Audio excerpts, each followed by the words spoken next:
about half of it, about 5.9 million. Here again, I just show the energy demand again, but this time I'll just show you that we are still very fossil fuel dependent, petrochemical as well as natural gas, which are the main our fuel source. The pattern will remain the same, but we strongly believe and strongly advocate that actually by 2025 we should start switching to biomass, solar, and wind power. That is indicated in this diagram. Okay, based on the energy demand, we should be able to compute the carbon dioxide emission from 12.5 million times to 45.4 million, and then this has the potential to be reduced to about 19.5 million. And of course, we can see that actually, as a developing country, this industrial sector is still the main key player in this energy CO2 emission. Okay, and then we identify the potential mitigation measures. With this diagram, we can see that actually, in order to reduce the 57% reduction, we should take several policy steps in terms of transport sectors, building sector, industrial sector, and power sector. And then from there, in order to convince these policy makers, this is very important for us to work out a kind of policy packages. And these policy packages will be able to talk to the Ministry of Housing, Ministry of Construction, Ministry of Transport. This is how things can be done.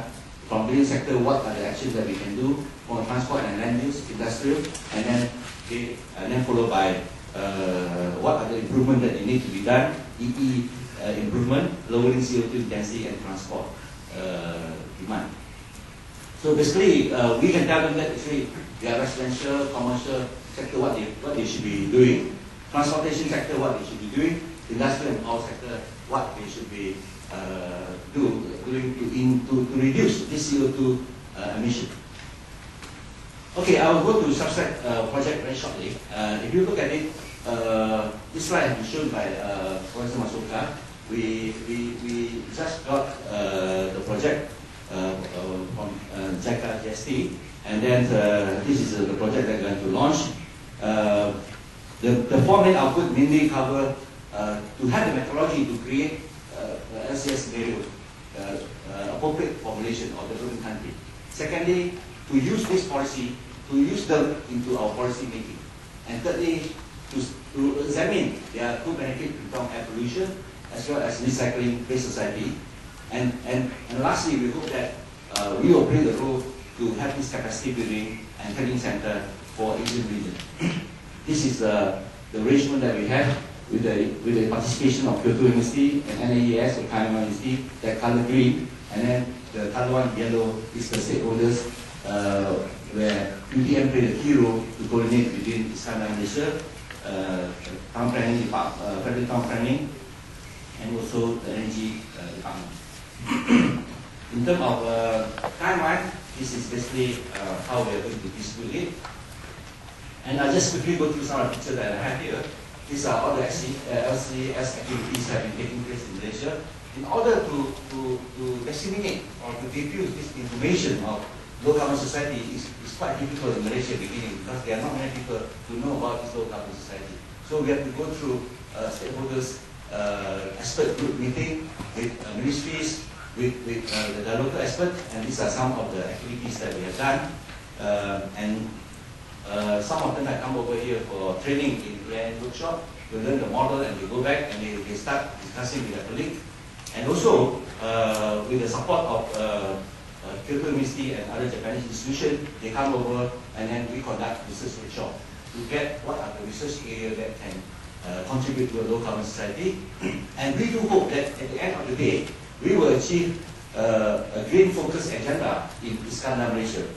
The one that we covered light blue is basically environmental planning, social planning, transport planning, solid waste, land use, RE resources, economic development, industry. All these are going to be actions that have to be considered. And then the purple color is the master plan or the policy that have to be in place And then the outer ring is the activities that have to be done to achieve this low carbon or green agenda. So at the end of the day, a research institute like UTM plus Kyoto University or Kamran University, we have to work together with Iskandar Malaysia so that we can translate this on the ground, so that it can be done. And then these are the few areas that we identified. Iskandar blueprint, whereby we have to cover land use, solid waste, transport, shoreline, renewable energy, building design, environmental planning, and also the architectural character of the area. So essentially, they must cover 4 main areas: the government political view, the awareness of the public involvement, stakeholders, and then followed by capacity building, and ultimately also the funding from the government as well as international agencies. And then this is what we have discussed with the Iskandar Malaysia authorities, what they wanted us to contribute to them.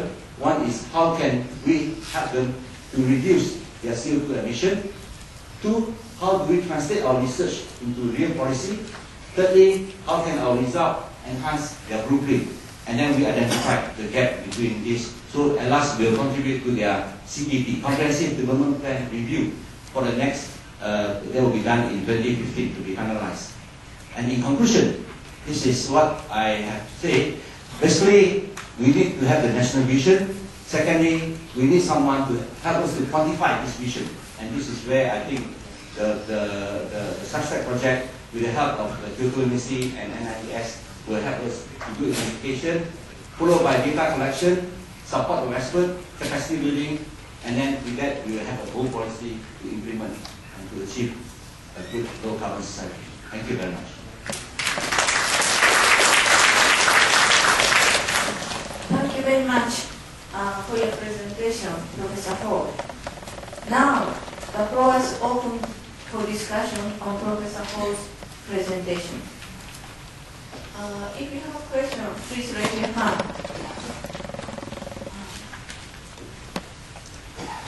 So about his presentation, do you have any questions or comments?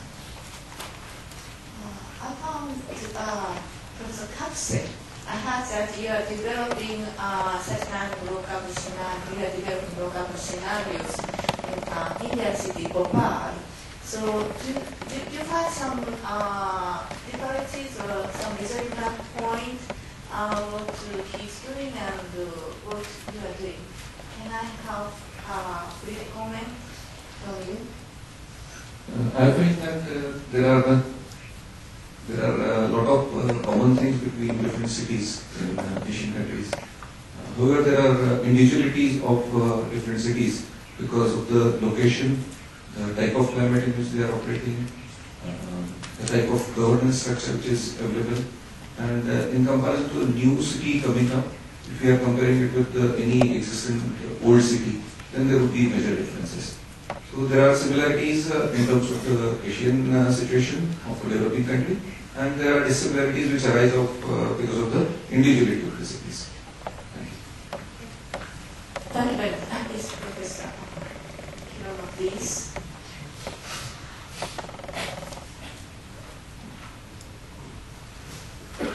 Yeah, I have one question. Malaysia, particularly Iskandar, is located very close to Singapore.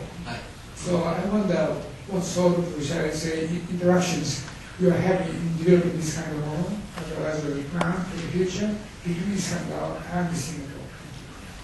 Since Singapore is very much advanced, also yeah, I think this is a very good question.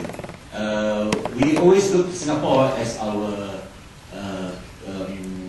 complementary partner. Complementary partner in the sense that actually in terms of development. Because I think whatever happened in Singapore will affect Johor Bahru or Iskandar Malaysia. Whatever happened in Iskandar Malaysia will affect Singapore.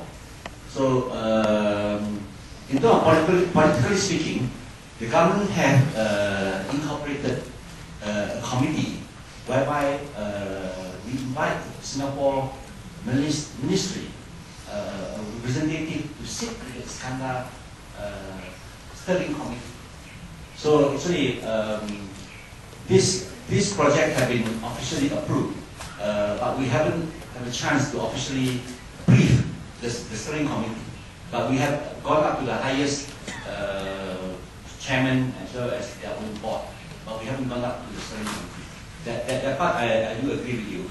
At the end of the day, I think our project may have to brief the steering committee, whereby the Singapore representative will be sitting in the committee. Yeah. The reason I asked this question is that I was in Singapore recently, and I was discussing the president of the Singapore International Affairs Committee, or whatever they call it.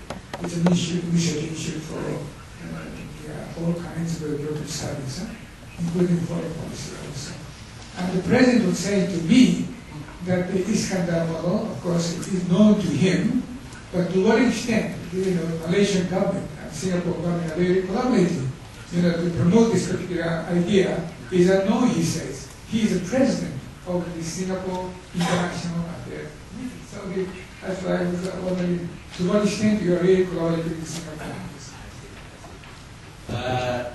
Of course, I must say that in terms of investment point of view, there are many investors that come in from Singapore investing in this country. I think they could be ranked either the second or the third.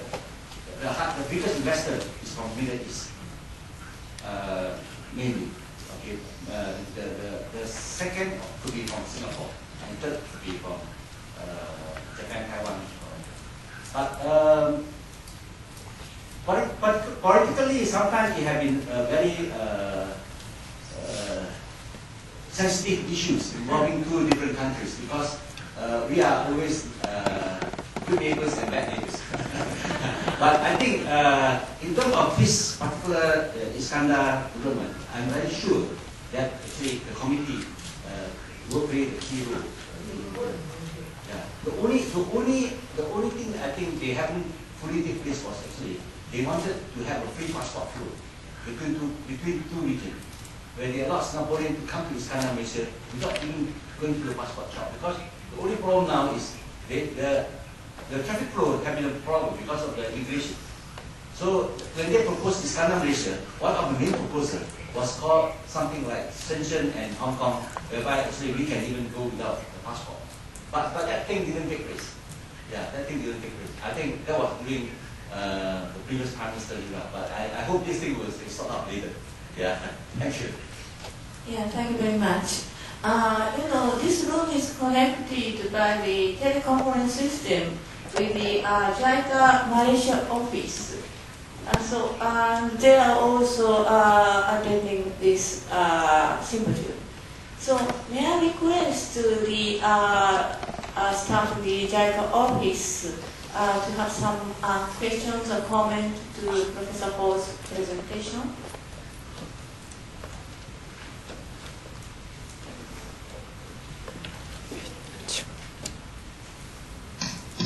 Good afternoon. This is Florence from Malaysia office. Can you hear me? Yes. Hello. Yes. Yeah. Hello, Professor Ho. Thank you for your kind presentation. That makes a more better understanding on the content of the whole project. We really appreciate the efforts put forth from your good university into implementing this project. However, due to some internal decision making by the Malaysian side, we really hope that to solve out the pending issues that we are facing for the project, particularly regarding the signing of the RD very soon. We are following closely on that. Thank you very much. Thank you. Yeah, thank you very much. If there are any comments, we can have one more. Okay. Then I'll proceed. Thank you again for your nice presentation, and thanks for discussion from the floor and from Malaysia. Iskandar.